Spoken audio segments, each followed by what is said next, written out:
Welcome everybody. It's 11 o'clock, we'll get started.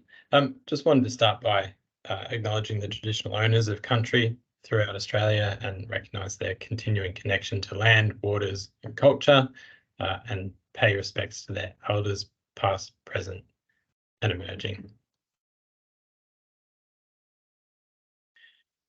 Welcome to the final knowledge sharing webinar for Project Edge. My name is Nick Regan. I'm the project lead from AEMO. And I'm joined by Anoop Nambiar. Yeah. Hello, Anoop. My name is, sorry, thanks, Nick. Anoop Nambiar. I'm the program lead for Edge from the AusNet and Mondo side, working closely with Nick and the AEMO team. We're really thrilled to be able to be sharing with you today the findings from what's been a quite a long, I think nearly 3.5 year journey, all about learning about how can we do coordinated CDR and the NEM to benefit everybody. Before we get started, I will just let you all know that this webinar has been recorded for folks that can't be here with us today, and the recording as well as the presentation will be available on AEMO's website after the fact. If you have questions, we'll have some Q&A time at the end. You can use slido.com and that code there, which will be on all of our slides, to submit your questions. We'll try to get through as many as possible, but if we can't get through them all, we'll answer them after the webinar. And just to let people know who weren't aware, we also have another public webinar tomorrow for dedicated to the independent cost benefit analysis that Deloitte Access Economics did as part of Project Edge. So we recognise that's a topic that people are very keen to hear more on and more detail on. And so we've set up a specific webinar for that tomorrow. And you can find an invite to that on the AEMO website. So today we'll focus on sort of the rest of the body of work and what we've found. If you're very keen on learning about the CBA, please dial in tomorrow. We can take questions on it, but we'll pass those to the CBA team to go through tomorrow. Now, before we get started, just want to say this project would not have been possible without funding support from the Australian Renewable Energy Agency, ARENA. And so we're very delighted to have the Chief Financial Officer of ARENA, Ian, here with us to kick off the webinar with some opening remarks. Ian? Okay, cool. Thanks very much, Nick. And very nice words that we provide the money, but it's actually you guys who do the hard work. So we kind of do the easy bit. It's you that do the difficult bit. And we're just full of admiration and congratulations to the whole of the Edge team in getting this important bit of work done together with your partners, particularly AusNet, Mondo, and then joined by Discover, Ream, and I think AGL has provided some very useful research information, which is absolutely fabulous. I mean, I guess, and I'm really looking forward to hearing what's said this morning. But as we all know, and I'm never sure of the right terminology, Nick. So if you can let me know, that'd be great. Whether we're talking DER or CER at the moment. We use them interchangeably. DER is fine. Okay, cool. So I guess what we're doing is as part of the transition, we're seeing more and more DER assets connected at the home and also in commercial and industry. We all know that intuitively the technical benefits of having that control, at least controllable and ideally controlled.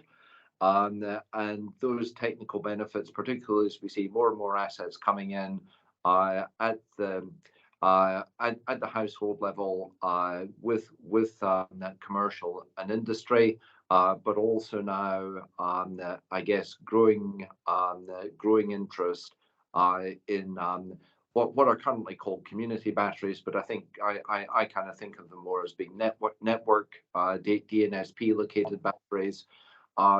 There's more and more opportunity to control the electrical flows at those levels. That's I guess first of all a technical challenge, but then we all know intuitively that there's great commercial benefit in being able to do that as well. That will ideally feed to lower electricity costs to all consumers, whether it be household, C&I, but just generally to the energy user group within Australia. I know there's been some great knowledge sharing coming out of this project to date, incrementally. And really looking forward to hearing what's said today as the final report gets launched. And then really from ARENA's point of view, interested in taking the next steps of the journey with the industry to, as I say, advance what's being done on Edge. We've got obviously Project Symphony, another big DER project that's running over in WA. That take the learnings of those, advance the technical know-how that will then lead to the improved commercial outcomes for all of us. So with that, Nick, all ears, very interested, and back to you. Thanks very much, Ian. Appreciate it. I'll pop the slides back up.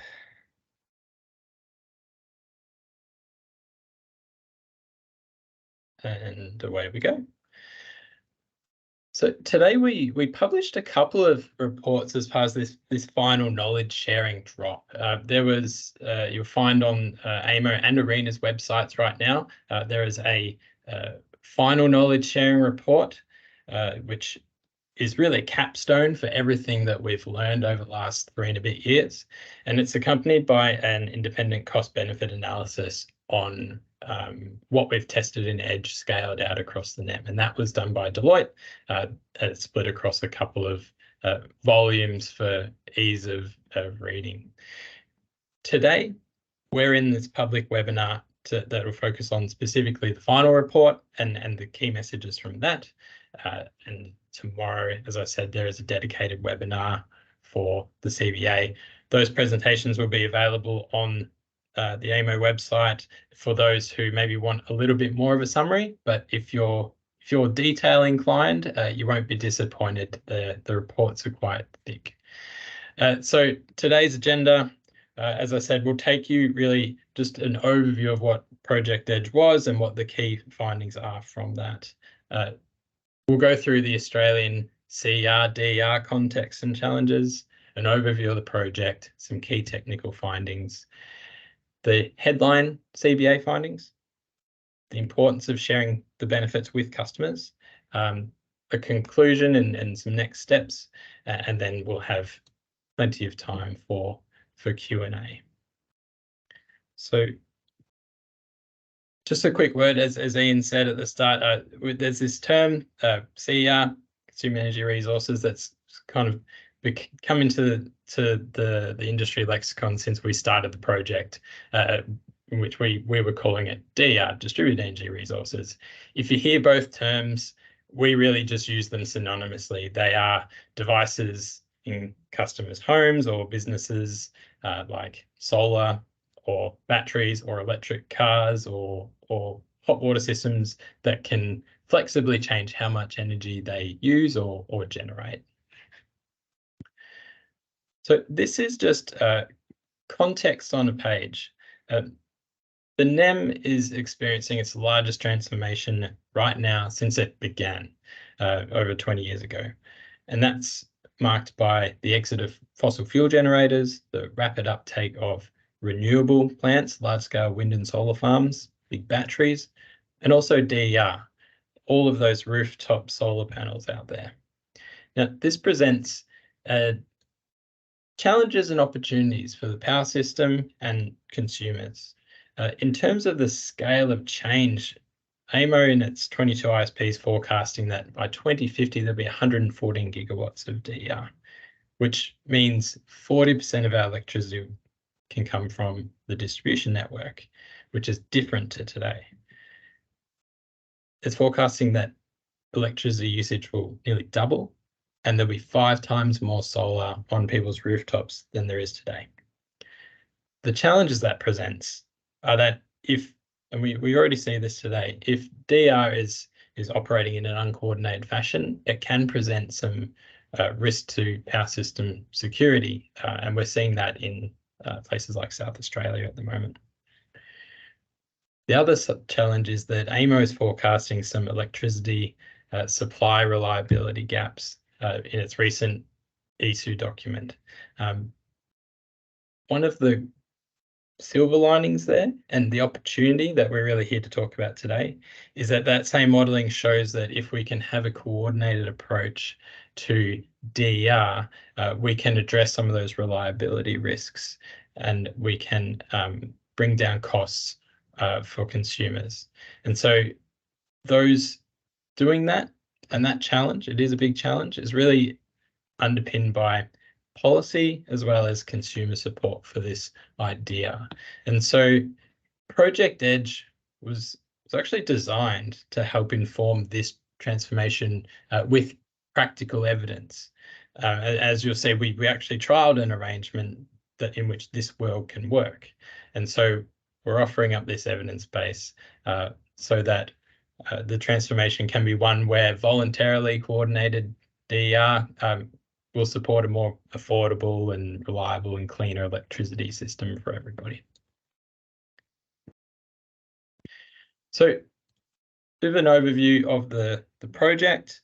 It was a practical research and knowledge sharing project. We demonstrated a proof of concept, what we call two-sided arrangement, that enables the efficient coordination of aggregated DER to provide both wholesale electricity services as well as local network support services, all within the technical limits of the grid and in NEM arrangements. And so I kind of touched on it. The target outcome of the project was really to provide this practical evidence base from trialling what a future arrangement could look like, and then sharing that with to inform the Australian or the NEMS reform program that's going on at the moment, really to make sure that the way in which we do DER integration is one that benefits all consumers. And so the field trial aspect of the project took place in the AusNet distribution service area in Victoria, so the shaded area there. Just before we get started, I know there'll be some people who have been with us on the journey over the last 3 years and will understand everything that I'm talking about, and there'll be others that are dialing in because they've kind of heard about Edge here and there and they aren't as familiar. So just an explainer on a few key concepts before we get started. And these are possibly terms that you've heard before. So we have aggregator, virtual power plant, VPP. These terms we use synonymously, and they really describe the actor or the energy company that represents customers' DER and manages them collectively as a portfolio to provide electricity services. And then they share the benefits from doing that with the customers whose DER that they're coordinating. The customers grant those VPPs permission to do that, to use their data, and also tell the aggregators their preferences for how they want their equipment used. An example in our trial was that customers in regional areas who are prone to local blackouts from time to time wanted to have their batteries always half full just in case. So that was something that an aggregator had to work with. The aggregators can also be electricity retailers, in case you were wondering, for those who are au fait with how that all works. Second concept is dynamic operating envelopes, or DOEs, if you've heard that one before. And this is really a dynamic upper and lower bound on the amount of import or export of power for a given time in a given location, and it is assigned to either individual or DER or to a customer's site. There is a export-only version of this in South Australia at the moment called a flexible export limit, or a FAL, if you've heard of that before. And this is our version, which was, I guess, double-sided and was communicating those local network constraints that VPPs needed to operate within with the DER. A bidirectional offer, or a BOFR, BOFR hasn't really caught on, is really a market offer that includes both generation and load across that VPP. And that's all of the capacity that they are going to either generate or load with across all of their customer sites as a portfolio. That's consistent with how things are done in the NEM at the moment, or as of recently, if you're familiar with the Integrating Energy Storage System rule change. Wholesale dispatch instruction, again, something that we do today. These are instructions from AEMO that are provided to aggregators for the purpose of balancing supply and demand, and they are can relate to either generating or loading as that whole VPP portfolio. And so the way that we work those out is we look at the current market price, the clearing price, we look at the bidirectional offer, which has a range of prices and quantities, and then we say for the price that you're willing to offer a certain amount of generation, aggregator, we would ask you to do what you've offered now. Thank you. And then finally, DR Data Exchange Hub. So this is digital infrastructure which allows the data required to be exchanged between multiple industry participants. So that's the VPPs, networks, AEMO, and this really facilitated that operational coordination to make all of these things on the left here happen. And so dynamic operating envelopes, BOFRs, wholesale dispatch instructions could all flow between us, AusNet, and the aggregators. What this Data Hub did not do was actually coordinate or send instructions to any of the devices directly. That's firmly the aggregator or the VPP's job. This Data Exchange Hub is really acting as a way for those companies to talk to each other in an efficient way. So it's been quite a collaborative project over the last 3 years with cross-industry representation. Obviously with ARENA, AEMO, AusNet and Mondo founded the project, and we were joined partway through the field trial by Ream and Discover Energy, who participated directly, and then AGL also was a research participant sharing insights and data from their own in-market VPP. We had a range of tech vendors supporting the development of capability within AusNet and AEMO, and we had a number of specialised supporting vendors. The University of Melbourne designed our research plan for us. Deakin University conducted a dedicated customer insight study over a number of years. Deloitte Access Economics has conducted an independent CBA. Nous Group project managed all of these parties, and then EY as knowledge sharing partner helped facilitate the development of the knowledge sharing deliverables, which, as you can imagine, was quite a task with all of these different groups contributing to the research in their own way.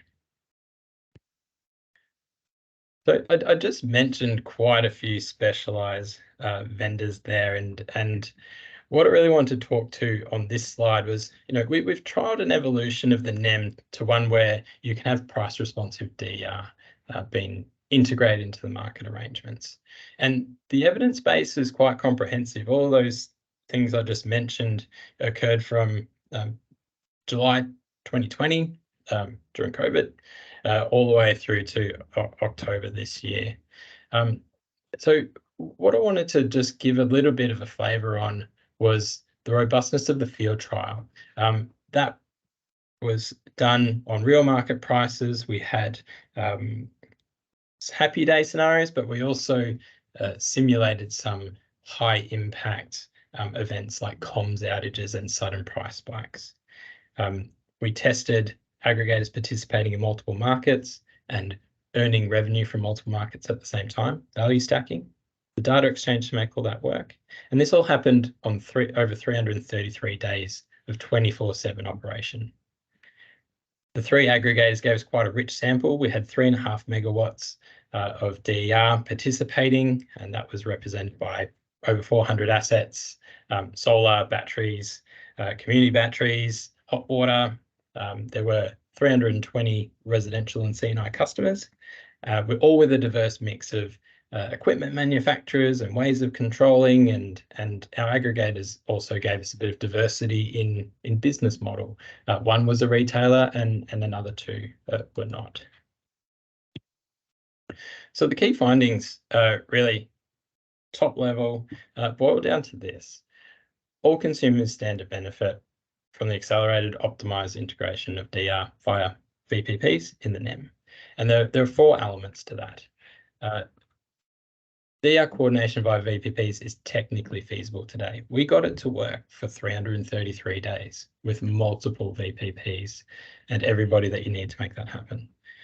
It's economically feasible, benefiting all consumers.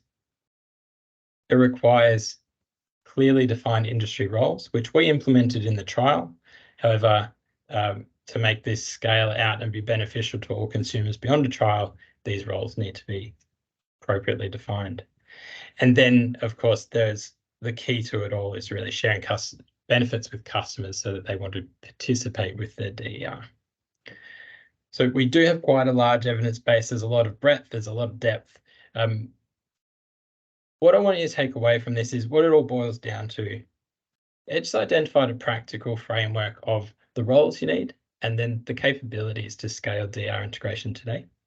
But it's also flexible enough that as new innovations or industry needs evolve around DER, that they can be catered to as well. We don't know what we're going to need in 5 or 10 years or what's going to come up, but we do know that the enabling pieces that we've got or we've shown to work in this trial, we'll be able to cater to that. So first of all, on the technical front, so we demonstrated those end-to-end roles and the technical feasibility of the capability to get that DR coordinated and working. We coordinated successfully between those 5 participants, and we used extended roles. And what I mean by that is we had the end-to-end representation of everybody you need to make this work in the NEM. So we had market operator, we had aggregators representing customers and local network. And we use the current NEM roles to make it practical and make it, hopefully what we learned, implementable after the project. Where we needed to invest in or build some new capability, that was extended on a role that had maybe the most similar existing capability. So it wasn't so much of a change and was really pragmatic. So those roles were AMO, so the market operator, so we're responsible for market optimization and system security. The distribution system operator, the DSO, which is really an evolved distribution network service provider, responsible for the network optimization, and that was performed by AusNet. And then our 3 aggregators, who are really could be retailers as well, playing that customer-oriented role, responsible for the customer resource optimization and really getting the best outcome for customers through their DER. So these 3 role types coordinated together or interacted together to perform 4 key functions, I guess, necessary for coordinated DER, and they are wholesale services, local network support services, efficient data exchange, and then local constraints. And so in the local constraints, the DSO, AusNet, built the capability to work out how much spare capacity they had in the network for DER to be able to do things. They forecast that capacity and communicate it via DOEs that we talked about earlier, and really were aiming to make sure that as much DER as possible could be used in the system. And they communicated those DOEs to aggregators. Now, the aggregators participate in two types of services, the wholesale service spot market, as well as local network support directly with the network. On the wholesale front, we trialed VPP operations and capability within current NEM arrangements, so those spot market arrangements for scheduled generators. And that really meant we ran it on a 5-minute by 5-minute basis. So we had aggregators providing their bidirectional offers every 5 minutes on a rolling 48-hour window. They made sure that their bids were within the DOEs, so they would be within network limits. And AEMO dispatched those fleets every 5 minutes. On the local network support service, these were contracted and traded directly between the aggregators and AusNet. And so the aggregators would provide a specific bid for those services separate to the wholesale market, but they would make sure that any capacity that they committed to the network would be included within their wholesale bidirectional offer, so that when AEMO was dispatching, we knew that what their whole portfolio was going to do. The DNSP or the DSO triggers the service, so they tell the aggregator that they need the service and when. And that wasn't something that AEMO had really any part in at all. So you can see here that the aggregator role is quite crucial there, being able to receive all of those external signals, wholesale, local prices, network limits, customer preferences, and make the best decision that's going to get the best outcome for their customers. That's really important because A, customers can leave the aggregator if they're not doing a good job. B, it also means that it's not AEMO or a network company directing customers what to do. And C, it means that there doesn't need to be any built-in preference of wholesale market over local network. The aggregator can make that decision based on what's best for customers. And in our trial, we saw that the vast majority of the time, the aggregators could actually do both at the same time. Now, the capabilities that aggregators, DSO, AEMO built in their own systems could only really be coordinated well with that many participants through what we had as a data exchange hub for DER. That really made all of these capabilities come together as an ecosystem. And so the way to think of this is like smart plumbing that brought everybody together, standardized, efficient, one integration point for everybody to talk. So that was really kind of a new part when we talked about extending on the NEM. That was something that was new. We have a B2B eHub, so a similar concept for the retail market contestability in the NEM today, but it doesn't operate on an operational, within the day time scale and do the DER things that we need to do. Also, the DSO role is one that's not so defined as it needs to be. And then in addition to that, there's a lot of capability that the aggregators needed to build to make all this work in a seamless way. So Anoop is going to take us through some of those capabilities now. Thanks, Nick. We've got a couple of slides where we want to sort of take you through a few sort of visual depiction of how this whole thing works. So before we jump into it, just again to stress on some of the things that Nick referred to. This edge arrangement that we trial has aggregators as the representative of the customers because they've got the relationships with the customers. They know what the customer specific requirements are and their what type of consent they've given to use their DER, so battery and solar resources. And the aggregator has the task of feeding that information in and then integrating that with the wholesale pricing signals, any network services they need, they seek to offer, and then be compliant with the network constraints. So this is where what we've trialed in Edge is a bit different to the other trials that are happening and have happened in the same space. What we've tried to do is, I mean, VPPs exist, so that's not new. There are other trials that look at network constraint management and how we make sure DER can better utilize capacity.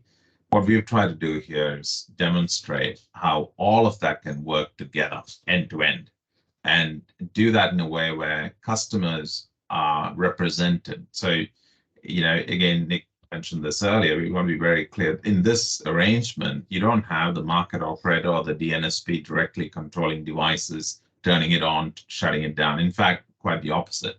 So things like the emergency backstop, which is effectively should be a last ditch measure where you turn off solar exports because of minimum demand issues, for example. If this arrangement works well, you don't need that, because this turns the system into a more price responsive dynamic arrangement. So all of what the aggregators had to do was effectively forecast, bid, dispatch according to instructions, coordinate with any network service they're offering, provide telemetry operational data to help verify and validate conformance and compliance, that sort of thing, on an ongoing basis, 5-minute intervals. So, matching the NEM experience, because we are not looking at this as a brand new arrangement, because we don't, we all know that we can't just get rid of what we have. It's got to be an evolution and transition. So, again, what we're showing here is that aggregators were able to do it. So Mondo had the benefit as the first aggregator of building out and designing a lot of these these capabilities. But we had 2 aggregators join towards the end of the trial with only a couple of months of advanced sort of lead time to use the design documents and the standards that we previously developed and implemented. And happily, they were able to do that quite successfully, right? Which is a key thing. You want the barriers to entry, the ability to participate to be as low as possible, because that translates into a better outcome for consumers. So these graphs are really showing how our data shows, quite demonstrably, how aggregators are able to conform to DOEs, provide the forecast, match dispatch instructions, so on and so forth. If we go to the next slide, what this is showing is, so what we trialed is not just happy day scenarios. So we did have NEM spot prices, live spot prices being channeled through into this trial, so that aggregators could respond to normal spot prices. But we also wanted to simulate and assess how aggregators would deal with unpredictable scenarios. So sudden high prices, sudden drop in DOEs, simulating a network constraint that requires you to drop, meet a much lower export limit, to see how aggregators could respond to those sort of scenarios. And again, what we found was that they are able to do it, and the aggregators are able to build, and there was a level of maturity that increased through the course of the trial. Now we had 333 days, and towards the end, as I said, we had 3 aggregators in the trial, and you could see that they could evolve their capability better, respond to these signals, and do it all the while looking after each customer that forms part of their fleet, because again, we'll touch on that later when we look at customer insights, but that's a key part of it. I mean, it's not a case of just seconding customer investments to the wholesale market. It's about helping customers realize more value by creating value across the NEM. So we did have high prices, we did have DOE, we even tested comms failure. So, as some of you might know, when it comes to large-scale generation, that's typical in the NEM now. We've got dedicated communication arrangements. That's not the case when you're dealing with, residential installations, particularly in regional areas where the Wi-Fi might not be great or the internet connection might not be great. So we simulated how, what sort of responses to expect if comms is lost. And again, we found that it's all quite manageable. Aggregators are able to ensure, the right priorities in terms of how they respond to those scenarios. If you go to the next slide, another aspect of the way aggregation works, which again is fairly intuitive, but what we could actually look at data collected in Edge to confirm this, is that these aggregator capabilities also improve with the scale, number, and diversity of customers. So what you're seeing in those graphs across, load and generation, is really your error, and that's error in meeting dispatch instructions and sort of meeting your intended responses. Drops significantly as you increase capacity. So that's kilowatts at the bottom. And as you can imagine, if you're trying to coordinate just a couple of sites, a handful of residential customers and trying to meet a dispatch instruction or, commit to some forecast, all it takes is someone turning on a kettle unexpectedly and it doesn't work. But when you scale that up and you look at hundreds of, and if not thousands or hundreds of thousands of customers, and actually the outcome becomes much better. Again, that's a good thing because we're seeing a future where this sort of arrangement spans a bulk of the NEM, millions of households and businesses. So, this finding is a good one. Finally, just in terms of the capability and investment required for aggregators, there is a way to balance cost and benefit. So it's not a case where aggregators need to, spend huge amounts of money developing complex capabilities right up front. There is a stepping stone approach that applies. You can actually get more and more sophisticated in the way you respond to pricing signals. You look at pre-dispatch prices and manage your resources more actively, or do you have a more basic response arrangements in how you bid into the market? So this arrangement definitely allows that sort of staged improvement in sophistication and maturity. Now, this slide is really touching on, again, that central role that aggregators play. Now, I do want to sort of emphasize in this arrangement, it's not, AEMO and the DNSPs are not sort of fighting for customer resources. It's really aggregators ensuring customer interests are central, and what capacity the customers allow the aggregators to present to the market is correctly optimized. So if there is a commitment to provide services to the network for network support, and there is a commitment to meet a dispatch instruction in the wholesale market, the aggregator will be doing that value stacking and that coordination. And in the trial and the findings, we've demonstrated it can be done, and it can be done well. And it can be done in a way where the end customer, the customers who are providing the resources, don't need to be,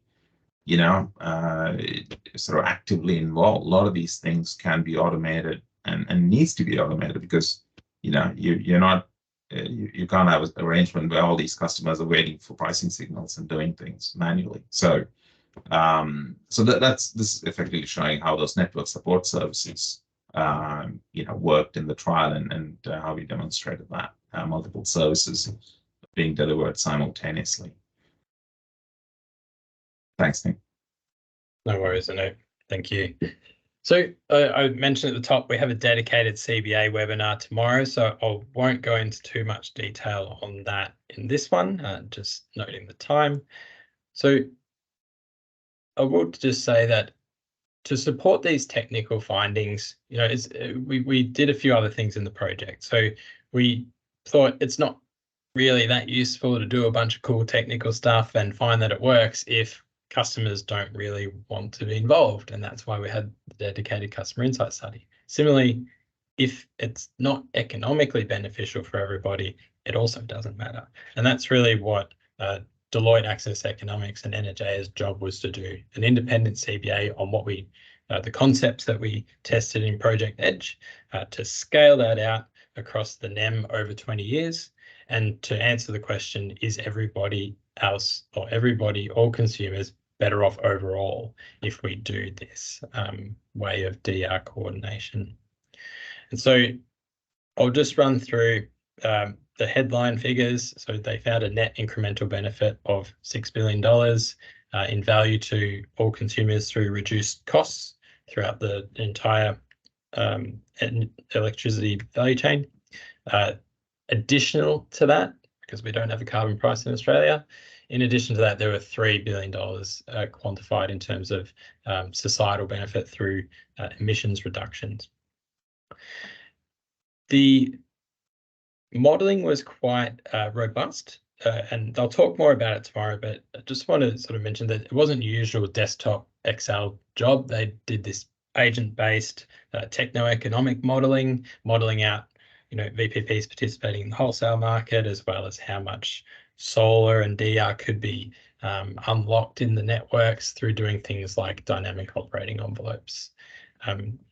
Now, knowing that this would form part of an evidence base the industry was to use to progress DER integration, the team took I think a conservative approach. There are some benefits that they identified but did not quantify, and so some of those things are the rise of EVs and vehicle to grid services over the next 20 years is not something that was quantified, but is broadly recognised to be something that would be somewhat of a game changer. Likewise, positive feedback loops in terms of reduced costs for VPPs to operate would help them grow by sharing more value with customers, wasn't really modelled. But that is where the headline figures land, and really the drivers of that are coordinated DER via VPPs, and that's enabled through a few things like broad customer coverage of DOEs, presence of a data hub, local services, and visibility of DER.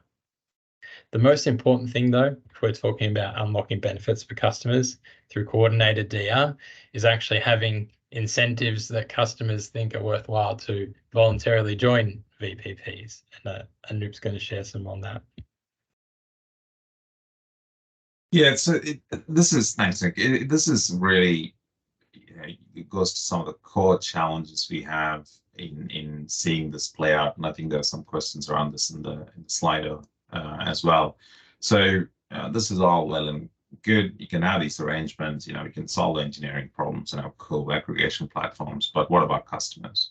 Why would they want to participate? And how do you do that? So now we're not suggesting we have the answers to all of those questions, but in our findings, we had, obviously several hundred customers participate, and we had the benefit of Deakin University as a partner through the course of the program, survey these customers and also conduct broader surveys to understand, perceptions before participation, through it, after, and those who are not participating, sort of broader community surveys as well.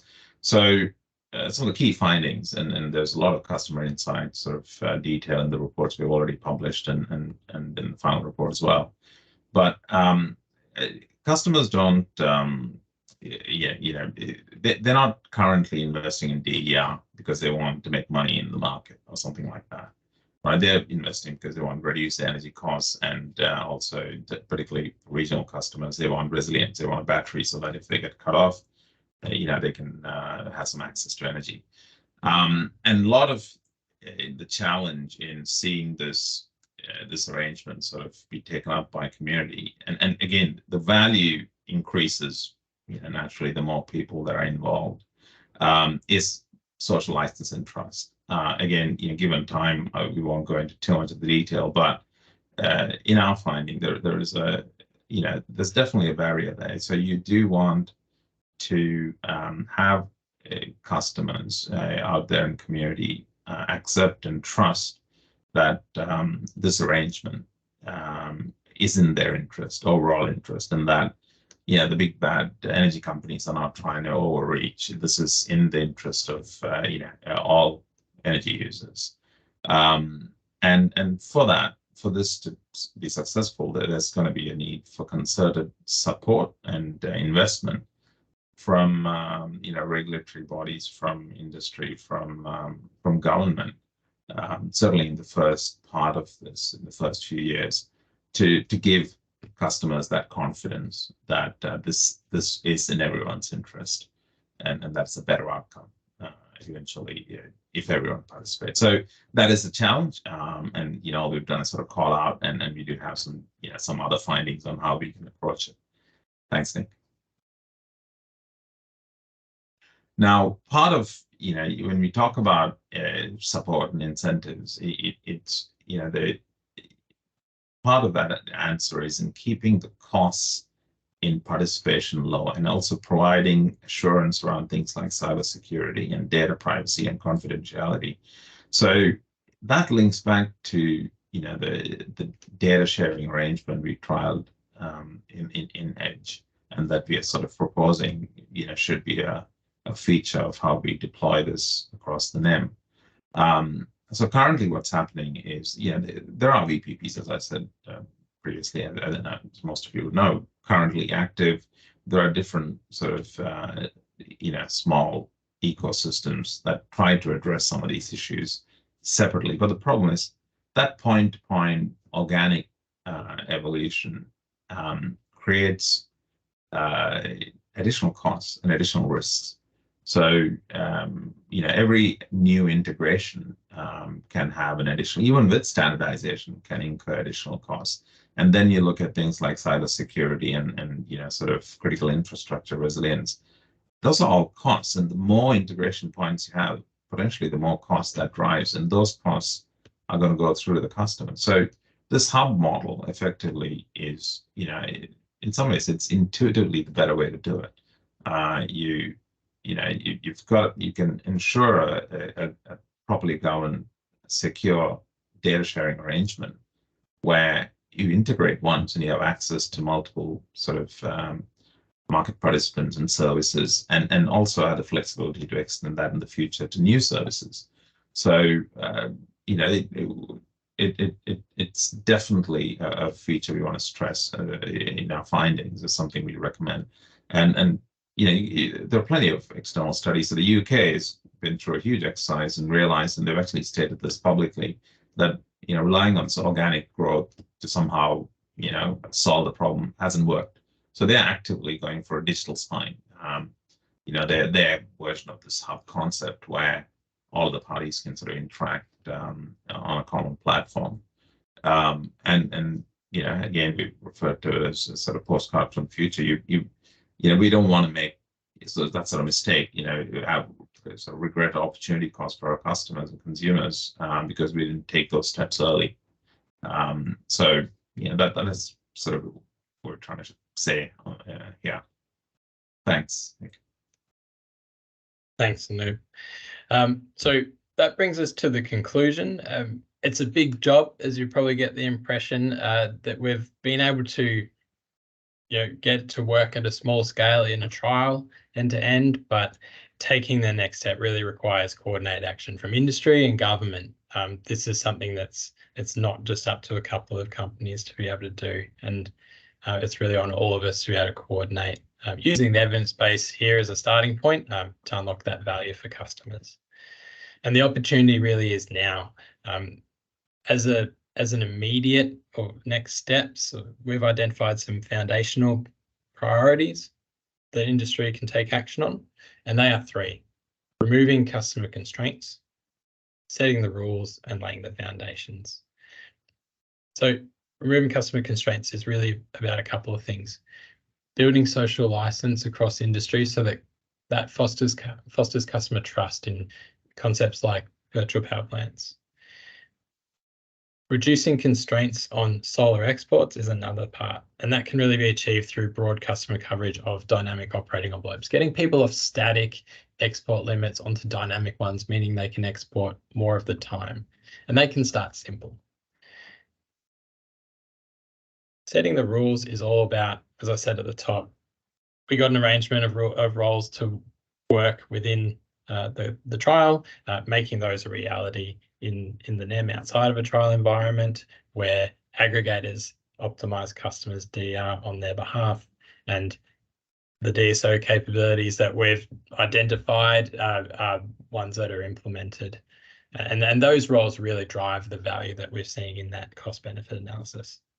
And in terms of laying the foundations, that's just what Anoop was talking about then. It's really that foundational enabling piece, that DER data exchange hub architecture, which makes it easy and low cost for all of the companies that need to be involved to exchange the data in real time with each other that they need, and that's flexible to evolve with industry needs.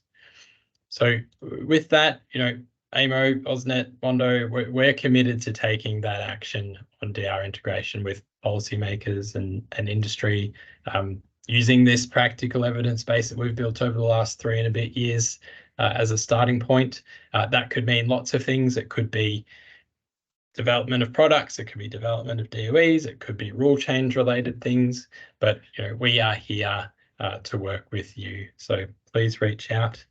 And really, just before we get to Q&A, a big thank you, I guess from me, but on behalf of the project team as well. It's been quite the journey, and we've spent a lot of time talking to stakeholders over the last 3 years. So thank you all for tuning in. Thank you all for your engagement in many Edge sessions and events past, and for your thoughts and your feedback. And that's really made this whole thing a lot more valuable. And ultimately, it's customers who are going to be better off for that. So thank you very much. So now I think we're going to go to questions. Have a look at the Slido.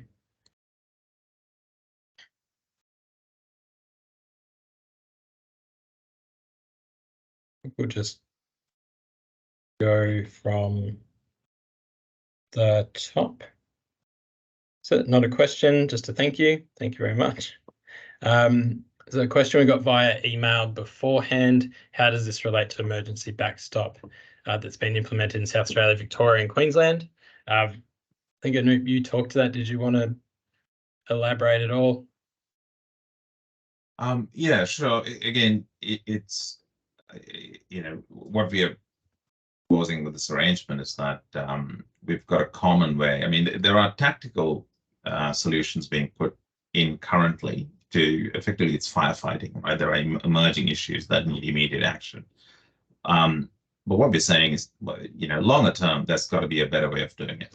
And that's effectively what the Edge arrangement has demonstrated, and what we're sort of proposing we work on, where everything, price responsiveness and managing network constraints and enabling things like V2G, which we only touched on in the trial.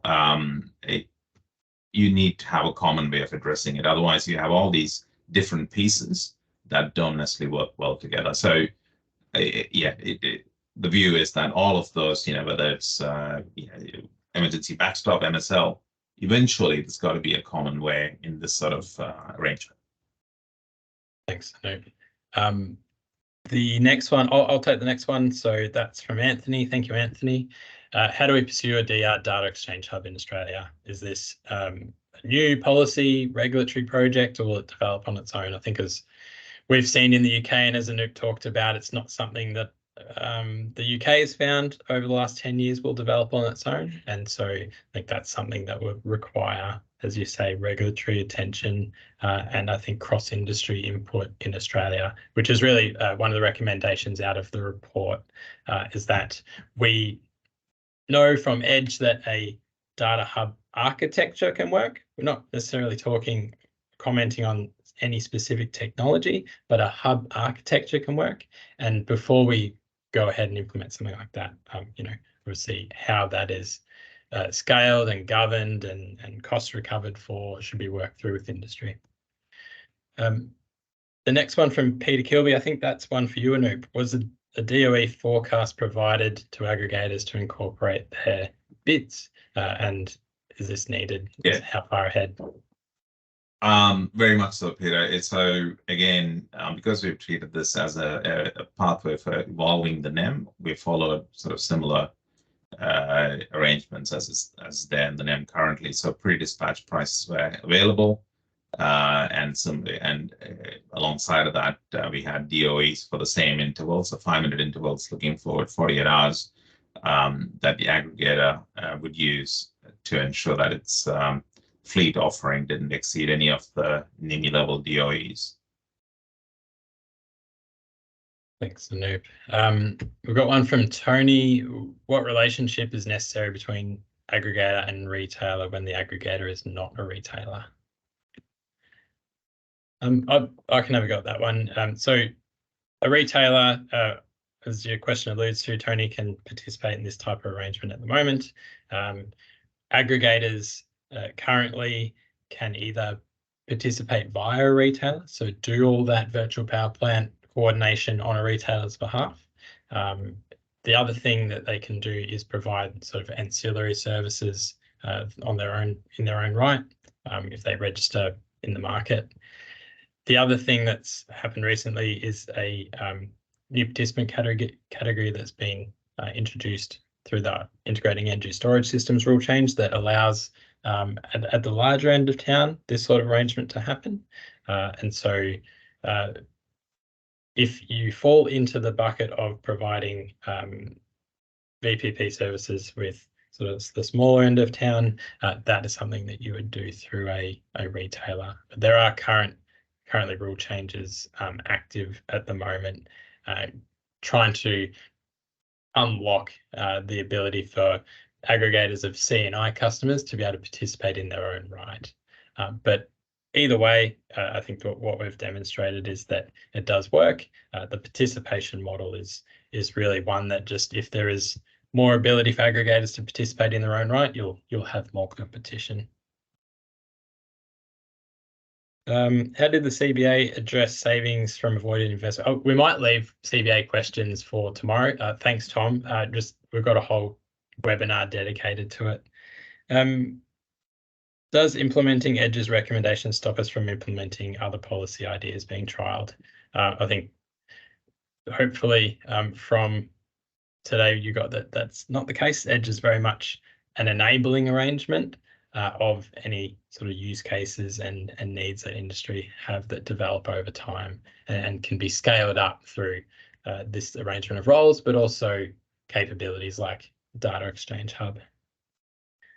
Another one via email. So is the DRCR transition happening fast enough? Do you want to answer that one, Anoop?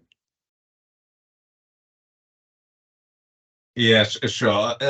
Listen, I think my personal opinion, no, it's not happening fast enough. But is that understandable? Yeah, it's like trying to steer a huge ship to a new direction. So again, a lot of our findings are about what can we do to support that, and it's got to be from the customer up.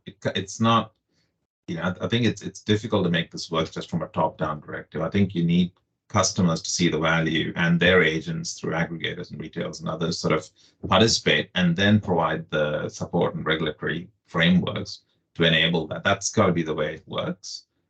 So no, it's not going fast enough, but that's a personal opinion. I'll caveat that. But we hope to speed it up, right, with what we've trialed and working with industry. There's another question here from Callan on a description of the roles and responsibilities of the DSO. I just think with the time we've got left, I won't do that. I'll direct you to there's a specific roles and responsibilities chapter in the report that describes that, but happy to chat more after today. Another one probably for you, Anoop, as one of the participants via email. What was the participant perspective? Were they happy with the experience?